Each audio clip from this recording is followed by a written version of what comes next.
An FBI agent pulled over, handcuffed and humiliated, all because a cop refused to believe a black woman could hold the badge. But what he didn't know was she wasn't just any agent, and his downfall had already begun the moment he said, "Step out of the car, stay until the end." Because justice doesn't always knock, sometimes it kicks the door in. Dear viewer, what you are about to witness is not just a story, it is a powerful testament to the quiet power and pursuit of justice in places most people ignore. If this is your first time here, I warmly invite you to share where you are watching in the comments below.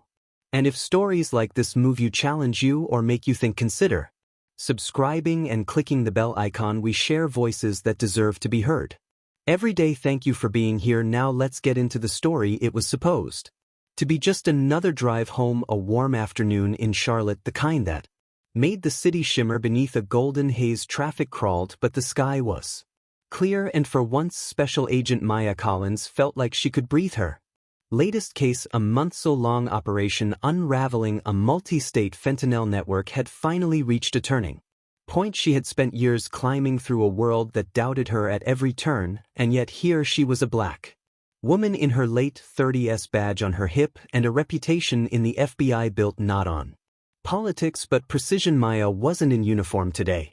She didn't need to be. Her blazer was tossed onto the passenger seat, her ID clipped inside. She was driving her own car, an older SUV that blended in just enough to make her forget about the weight she usually carried. Her mind raced through the puzzle pieces of her case. She was on the verge of a break, and then everything shifted. Flashing lights in the rear-view mirror. She frowned. She hadn't been speeding, she hadn't changed lanes erratically, she wasn't on her phone. Still, she pulled over, calm but confused, her fingers already moving toward the glove compartment where her license and FBI credentials sat side by side. She looked in the mirror as the officer approached, tall, white, late 40s, heavy-set, with mirrored sunglasses and a swagger that felt less like protocol and more like performance. License and registration, he barked before even greeting her. Maya blinked, startled by his tone. Good afternoon, officer. May I ask what I was pulled over for? The man didn't answer. His name plate read Bell. Officer Bell. He didn't look at her face, he looked at her skin, her hoodie, her natural curls pulled back in a tight bun. I said, license and registration. She didn't flinch. She reached calmly into her purse and pulled out her badge, holding it alongside her license. I'm a federal agent, FBI. I'm currently on duty. Actually, don't play games with me. His voice cut her off like a slap. Badge looks fake, anyone can buy one online. Her heart rate ticked upward, not from fear, from fury. She couldn't show. Sir, she said evenly, that's a federal credential. You can call my field office right now and confirm it. But Officer Bell wasn't interested in confirming anything. His hand moved to the grip of his holstered weapon. Step out of the vehicle. Maya's breath caught. I'm sorry, on what grounds? He leaned down close enough for her to see the lines around his sneer. Failure to comply. Step out. She knew what was happening, the flash of resistance in his posture, the refusal to engage with her words. She had been trained for high-stress encounters, but nothing prepared her for the humiliation of being disbelieved for simply existing. As she stepped out slowly, she kept her hands visible. I'm not resisting, I'm asking you to verify my credentials. You're making a mistake. Turn around. Hands on the hood. He grabbed her arm, not roughly enough to injure, just enough to dominate. People were beginning to slow their cars, watching a black woman in cuffs alone. Accused, what's the charge? She asked, her voice still controlled. You tell me, Bell replied, impersonating a federal officer. That's it. Felony, isn't it? The handcuffs clicked tight, deliberate. Maya closed her eyes for a moment, not from fear but from fury. Buried under a lifetime of training, she thought of her first day at Quantico, of being one of only 3 black women in her class, of the warning another black agent once whispered to her, they won't always see the badge before they see your skin. Now here she was, pressed against her own car in her own city, silenced by a man who chose to see a suspect instead of a colleague. Bell shoved her into the back of the patrol car without another word. The hard plastic seat felt colder than it should have. She tried again. Call Agent Carla Dean at the Charlotte field office. She will confirm who I am. But Bell wasn't listening. He sat in the driver's seat with the kind of smugness that made Maya's stomach turn. Save it for the judge. As they pulled onto the road, Maya looked out at the passing city. The same city she had protected, investigated, and sacrificed for. Now she watched it from behind a barrier, cuffed and criminalized. Her phone buzzed in her bag. Untouched, her gun locked in her bureau, issued safe. Thank God. Her identity stripped in a matter of minutes by a man who saw a hoodie before he saw humanity. She had seen this happen before. She had read the cases, watched the videos, marched in the protests, but she never imagined she'd be on this side of the power dynamic, punished not because she broke the law but because someone refused to believe she was the law. As the car pulled into a small precinct on the outskirts of town, she steadied herself. This was not the end. This would not be the story they got to tell. She was not afraid, not broken, but she was done waiting to be recognized. The next move was hers, and it would change everything. The room Maya Collins was dragged into had no windows. A single fluorescent light buzzed above, flickering every few seconds like a reminder that the space was forgotten. Just like the truth, Officer Bell was trying to bury the cinder block walls, closed in with a sterile chill, but Maya kept her back straight, her eyes focused. She had sat across from murder suspects, cartel bosses, and informants, with more secrets than names, but now she was the one being treated like a threat, and that was the most dangerous irony of all. Across from her sat Officer Bell, posture casual, power inflated by the silence between them. He wasn't asking questions, he was asserting control, the kind of control that didn't need words, that fed on intimidation, that thrived in the absence of accountability. Maya said nothing at first, her hands still cuffed behind her back began to ache, but she didn't ask for relief. She knew Bell was waiting for that, some sign of submission, discomfort, anything that would validate his decision to dehumanize her, but she gave him nothing. You think you're above this, huh? He finally muttered, his tone edged with contempt. Flashing a fake badge claiming to be FBI. That's bold. Maya met his gaze without blinking. That badge wasn't fake, and you're going to regret not listening when you had the chance. He smirked. The only thing I regret is not towing your car. The door creaked open and a younger officer stepped in, nervous, clipboard in hand. His name tag read, Officer Keegan. He couldn't have been more than 30, his face marked not by authority but by uncertainty. She's clean, Keegan said, glancing between Maya and Bell. No warrants, no record. Her ID is legitimate. Bell stiffened. You sure? Keegan nodded, swallowing. Yes, sir, and the name, it matches the Bureau's records. She is Special Agent Maya Collins, Charlotte Division. For a split second, silence swallowed the room. Bell's expression didn't shift, but something behind his eyes flickered, doubt maybe, or fear that the story was beginning to unravel. But pride is a strange thing, especially in men like Bell. It doesn't yield to truth, it fights it. You ran that through the right channels? He asked, still trying to hold on. Keegan nodded. Yes, sir, directly with their field office. They're expecting her to check in this afternoon, Agent Carla Dean confirmed. Everything. Maya finally spoke. I told you that an hour ago. Bell looked at her now, not with the confidence of a man in control, but the calculation of one who just made a mistake too big to bury. His next move would determine everything. She still gave me attitude at the stop, he muttered. Didn't cooperate. That's resisting. Keegan hesitated, his eyes shifting nervously. Sir, I saw the dash cam footage. She was calm. She complied. Bell's face flushed red, his hand clenching the file in front of him. She didn't belong in that neighborhood. You and I both know what this really is. And there it was, the confession, not in words but in tone, the unspoken truth that Maya had known from the moment he tapped on her window. She wasn't pulled over for a violation. She was profiled, judged, humiliated because of who she was and how she looked. But now the walls were cracking. Maya leaned forward, her voice low but clear. I'm not here to ruin your life, Officer Bell, but you've put yourself in this position the minute you decided to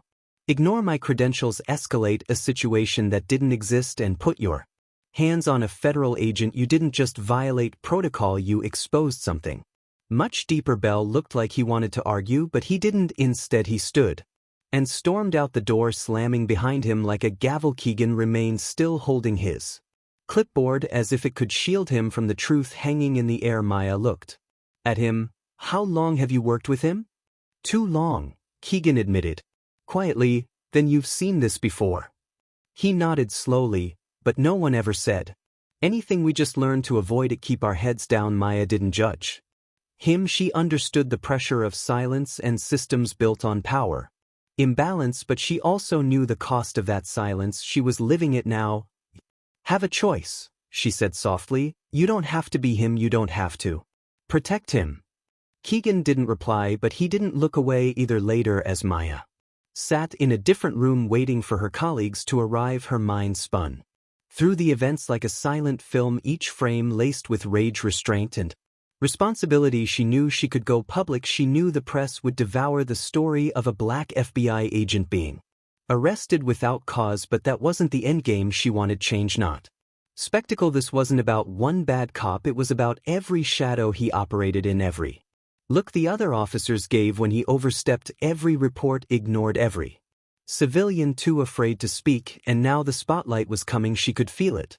And Bell, he was finally in it. The hallway outside the holding room was dim, lined with bulletin boards filled with outdated announcements and faded photographs from departmental picnics long past. Officer Keegan stood by one of those boards, staring at a black and white photo of a former precinct chief, shaking hands with a city councilman. Neither of them looked like him. Neither of them looked like Maya Collins. He could still hear the sound of the door slamming from earlier, Officer Bell's fury echoing in his bones. Something had shifted inside him. He had spent years rationalizing, telling himself that certain behaviors were just stress, that older officers had grown up in a different time, that his job wasn't to question but to serve. It was easier that way, simpler. But today, after watching a woman in handcuffs maintain more professionalism than the man who put her there, he could no longer pretend. Ignorance was neutral. Guilt wasn't new to Keegan. It had come in waves before, after seeing Bell search teenagers without probable cause, after hearing jokes in the locker room that made his stomach twist. But this time was different. This time the person they humiliated wasn't just anyone. She was law enforcement, a federal agent. She had done everything right, and it hadn't mattered. That was what haunted him the most. Keegan turned and walked toward the small office he shared with two other patrol officers. Inside, he shut the door quietly and sat down. For a long moment he didn't move. Then he opened his drawer and pulled out a flash drive. It was standard issue, used for backing up reports, storing case files, but he had started keeping something else on it: footage, moments from the dash cam and body cam feeds that didn't sit right with him, interactions that crossed a line. He had never shown them to anyone, never even spoken about them. But now, with Agent Collins still in a room down the hall and Bell pacing like a caged animal, Keegan knew he had to make a choice. He slid the drive into his laptop and opened the folder. There it was, footage from earlier that day: the traffic stop, the arrest, the way Maya remained calm while Bell escalated with every word. Keegan watched it again, this time not as a cop but as a witness, and it burned down the hall. Maya sat alone. They had uncuffed her, but the red marks on her wrists lingered. She rubbed them gently, her expression unreadable. Her phone had been returned, but she hadn't used it yet. She was waiting for backup, for protocol, for justice to make its slow, grueling turn. When Keegan entered the room, she didn't flinch. She just looked up, her eyes sharp and steady. I need to say something, he said. Maya didn't respond.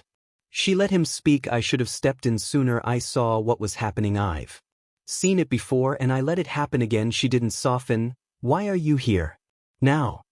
He hesitated. Because this time I couldn't look away. Maya nodded once. Then don't just say it, do something. Keegan placed the flash drive on the table. This has the footage, not just from today, but from the last 6 months. Things Bell did, stops that never made it into reports. You're not the first.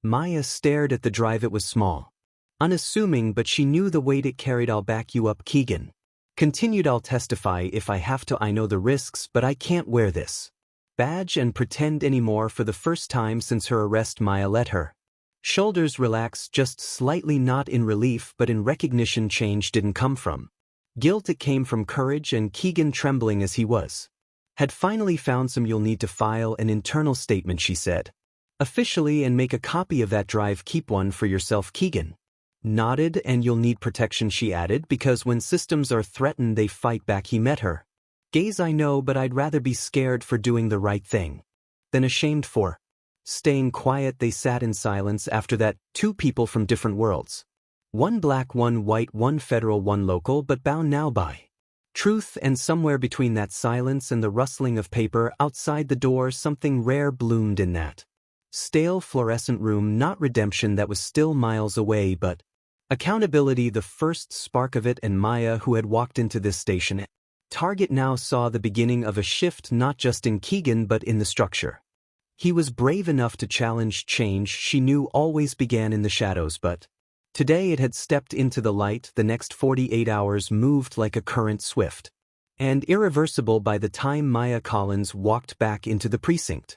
This time accompanied by 3 agents from the Department of Justice. She was no longer just a wronged individual, she was an emblem of accountability, and the weight she carried wasn't personal vengeance but institutional reckoning. The precinct felt colder, quieter. There was no laughter in the halls, no casual greetings. Whispers slipped through doorways like smoke, cautious and wary. Everyone knew news traveled fast, especially when it involved one of your own, but what had once been swept under desks and tucked into silence was now front and center. With files in hand and eyes wide open, Officer Keegan stood at the end of the hallway as Maya passed. He offered a small nod, one of resolve, not apology. Maya returned it. It was all that needed to be said between them. He had delivered more than a statement. He had surrendered every comfort of neutrality and stood fully exposed on the right side of history, and in doing so he had sparked a fire that no precinct wall could contain. Inside the internal affairs interview room, Agent Collins took her seat with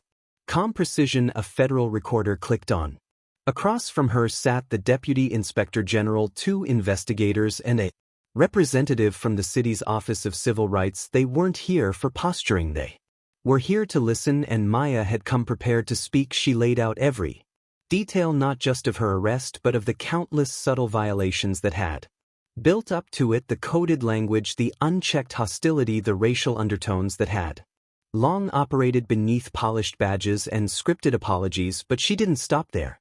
She presented Keegan's footage, time-stamped and compiled, not edited, not manipulated, just truth, raw and undeniable. The footage revealed more than just one bad officer. It captured a system of complicity, fellow cops who looked away, superiors who signed off without questions, community complaints buried under administrative jargon. It wasn't a rogue act, it was culture, and the camera didn't flinch while investigators reviewed the footage. Maya stepped outside into the concrete courtyard of the precinct. The sun was blinding, and she welcomed it. For the first time since that humiliating traffic stop, she allowed herself a moment to breathe, not because justice had been served, it hadn't, not yet, but because the machine had finally paused long enough to see itself. Captain Riley, a veteran officer and one of the few women to hold a leadership role at the precinct, approached her. Maya hadn't seen her during the ordeal, and now, under sunlight instead of surveillance, their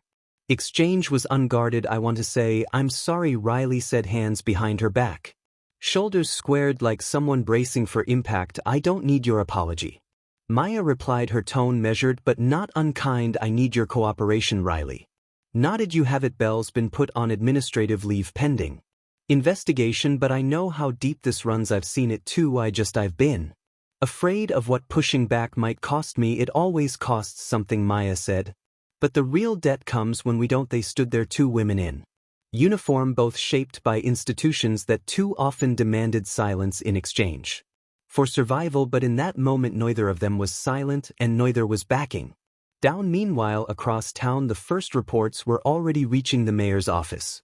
The footage had been sent anonymously to a news station which had confirmed its authenticity within hours. It was viral, not the sensationalized headlines Maya feared, but the kind of journalism that made people uncomfortable for the right reasons, the kind that forced morning anchors to say words like implicit bias, abuse of authority, and systemic racism on national airwaves. That same evening Maya received a call from the FBI's Office of Professional Responsibility.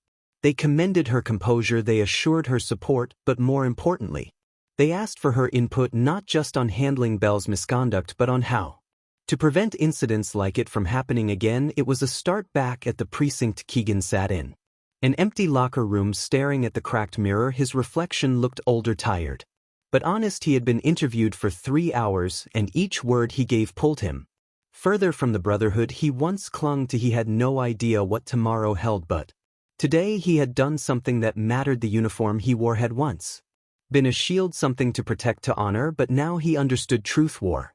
The same fabric stitched not with silence but with courage. As night fell, Maya stood before her hotel window overlooking the skyline. Lights blinked across the city. Like heartbeats, each one a reminder that this fight wasn't new and it wasn't hers alone, but it was hers to carry forward. She didn't feel like a victim anymore. She didn't even feel like a symbol. She felt like a woman who had chosen to speak up and in doing so had cracked open a wall that had stood untouched for too long. Tomorrow there would be more meetings, more interviews, maybe even backlash, but for now she allowed herself one truth to rest on: when accountability wears a uniform, it can change the world. The courtroom was quiet, but the silence was electric. Every breath felt like it might shatter it. A dozen news cameras waited outside, their lenses pointed toward the heavy oak doors. Inside, Agent Maya Collins sat straight-backed on the witness stand, her hands resting gently in her lap, her face composed but resolute. This was not just a hearing about misconduct, it was a national conversation finding its voice through her testimony. Across the room sat Officer Thomas Bell. His face was pale, stripped of the confidence he wore like a badge.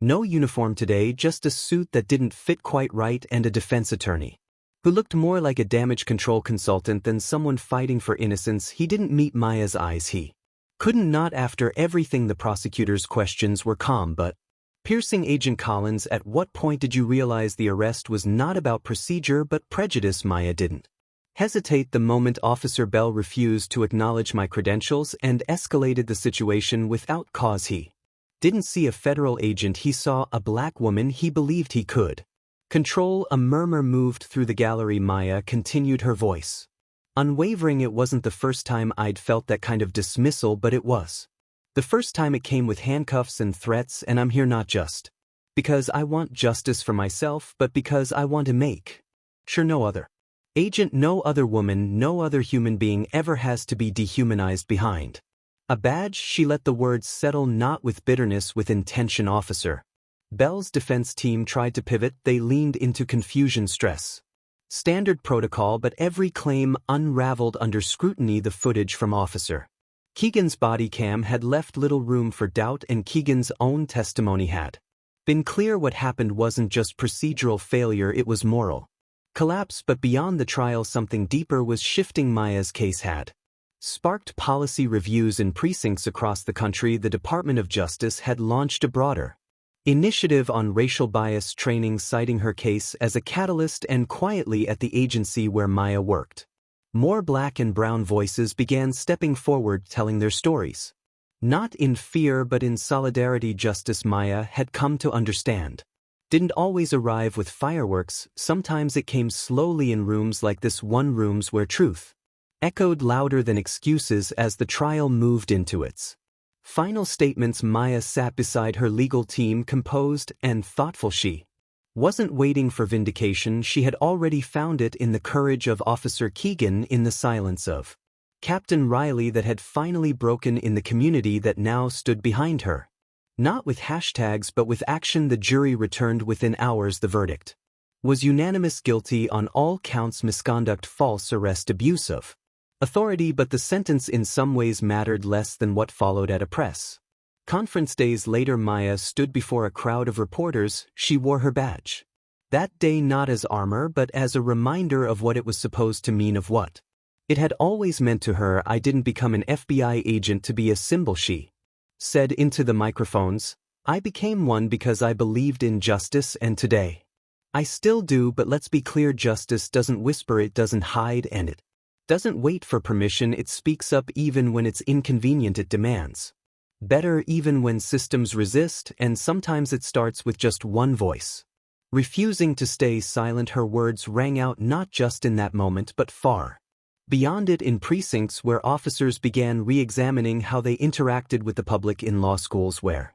future prosecutors dissected her case as a modern turning point, in households where young black girls saw Maya Collins and believed, maybe for the first time, that they belonged in spaces of power without apology, and at her own agency, where leadership invited her to co-develop a new national training model, one built not on hollow diversity slogans but on lived experience and human truth. Maya accepted, but with one Condition I don't want my name on it, I want my impact in it. She meant it. She didn't need spotlight, she needed transformation. Back in Atlanta, Maya walked the same street she had driven down that day, her city now the backdrop for a reckoning that had reached far beyond its borders. Children waved at her, strangers nodded with recognition and quiet gratitude, and her fellow agents didn't just look at her with respect, they looked at her with understanding. The story didn't end in the courtroom, it didn't end with a press release, it continued in every conversation that dared to ask, what kind of justice are we building and who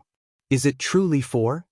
And Maya would keep asking that question in every room she entered until silence was no longer the default, because justice doesn't whisper, it speaks through those brave enough to raise their voice. Maya Collins's story is not just about an unjust arrest, it's about a confrontation with a system that too often silences the truth, and a woman who refused to let that silence win. What began as a routine drive through the city she served became a catalyst for change, a personal ordeal that evolved into a national conversation. Maya, a black female FBI agent at the top of her game, found herself handcuffed not because of a crime but because of a uniform that couldn't see past her skin. Her dignity, her authority, her identity dismissed in seconds by Officer Thomas Bell, who saw her not as a colleague in law enforcement but as a threat. But what Bell didn't see was Maya's strength. He didn't see the decades of history she carried, the generations before her who had fought to sit at tables of power. He didn't see the leadership and integrity that made her one of the FBI's most respected agents, and he didn't see what would happen when she stood up not just for herself but for every person who had ever been made to feel invisible in a room where they belonged. What unfolded after that moment wasn't revenge, it was accountability. It was Maya choosing truth over fear, using the very systems that had failed her to spotlight the rot within them. With courage and clarity, she exposed a culture of casual racism and unchecked authority, but more than that, she sparked reform. She didn't just fight back, she built forward. By choosing not to remain silent, she ensured her story would become more than a headline. It became a blueprint for how real change begins, with someone brave enough to speak when it's hardest. Maya's journey reminds us that justice is not always loud, sometimes it walks quietly beside us until a moment demands we give it a voice. Her refusal to accept humiliation, her insistence on truth, and her empathy for those who watched and stayed silent, even them, became the foundation of a movement not based in anger but in resolve. The lesson from Maya's story is this: power is not always about position, it's about purpose. You don't need a title to fight injustice, you need eyes open to what's wrong and the will to do something about it. Whether you're a teacher, a store clerk, a student, or an officer yourself, your silence protects no one, but your voice can uplift everyone. And it's not just about confronting injustice when it's on the news, it's about everyday choices. Do you speak up when someone is dismissed unfairly? Do you challenge systems that reward comfort over truth? Do you listen, truly listen, when someone tells you their experience, even if it makes you uncomfortable? That's how change starts, not with grand gestures but with human moments, with honesty, with allyship, with courage that doesn't need a stage to be real. So if this story moved you, if Maya's strength reminded you of your own or of someone you know, don't let it end here. Be the kind of person who listens, who reflects, who acts, and help keep these conversations alive, not just online but in real life where they matter most. And if you believe stories like Maya's deserve to be told, stories that challenge the norm, confront the uncomfortable, and inspire real transformation, support this channel. Hit the subscribe button. It's a small action with big meaning, because when you subscribe, you're not just boosting numbers, you're backing truth, courage, and the people who refuse to stay silent. There's more to come, more stories that matter, more voices that need to be heard, and with your support we'll keep telling them. Subscribe now and let's stand for something